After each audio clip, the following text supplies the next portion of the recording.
देखियो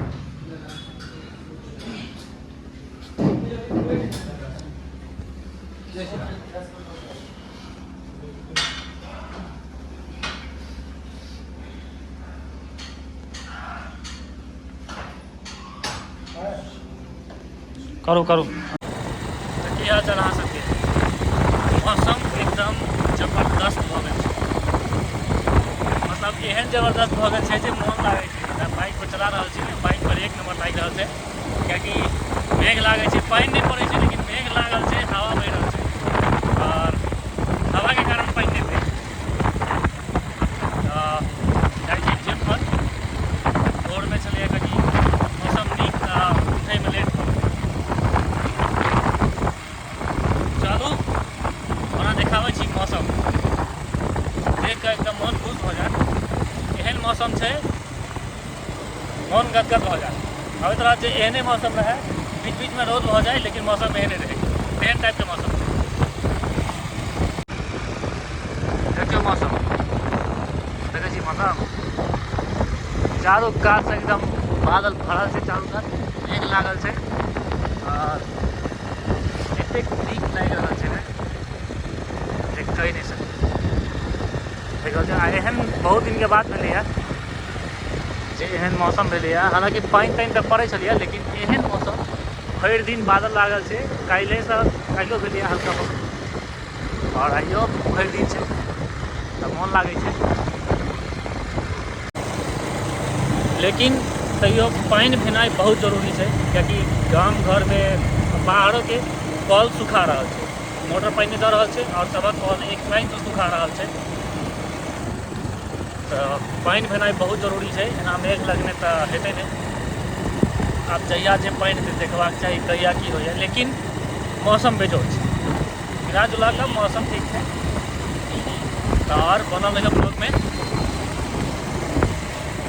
चलू देखबै छी।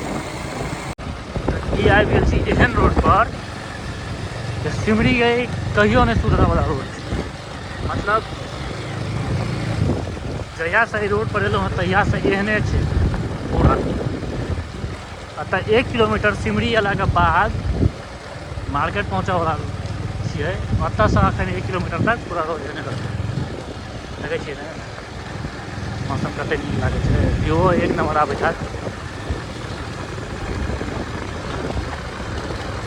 कियाकि सबके एखन पानि चाही, पानि के एतेक किल्लत भऽ गेल, सबके पानि चाही। ई मौसम में ने वर्कआउटो करऽ में एक नंबर छै, कियाकि हम वर्कआउट भोर में केलिए या नहीं तो साँझे में करबै, कियाकि सुता गेलै बेसी, मौसम नीक रहै छै तऽ नहिए सुताइ छै।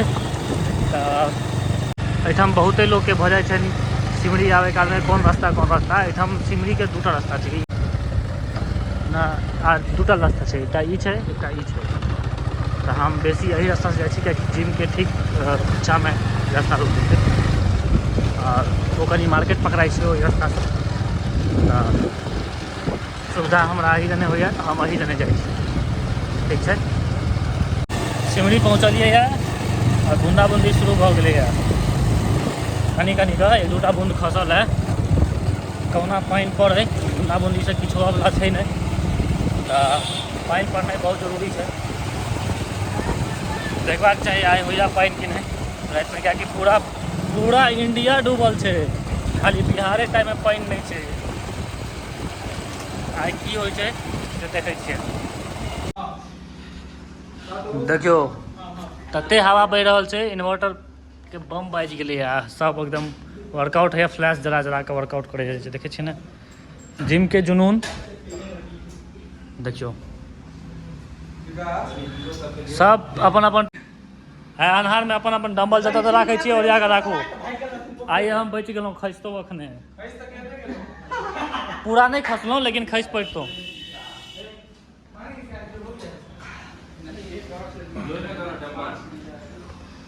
देखै छियै सब एकदम अन्हार छै पूरा, आ सब वर्कआउट कऽ रहल छै।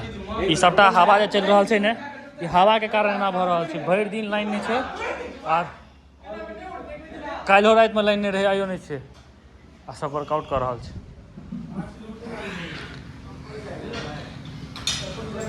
देखियो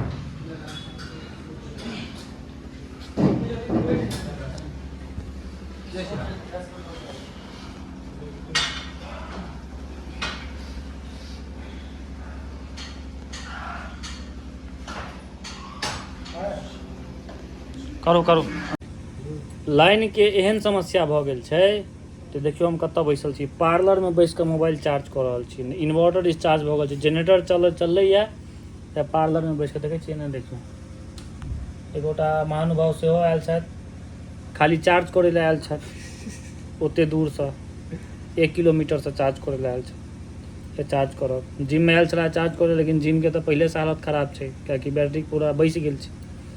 आब एहिठाम लाइन छै, जनरेटर चलि रहल छै, तो चार्ज में लगा देलिए मोबाइल, ओ देखे छियै कते काल में चार्ज होइया। फिर हमरा घरो जेबाक संजोग से नीचा में पार्लर छलैया, जनरेटर चलि रहल छलै, चार्ज में लगा देलिए।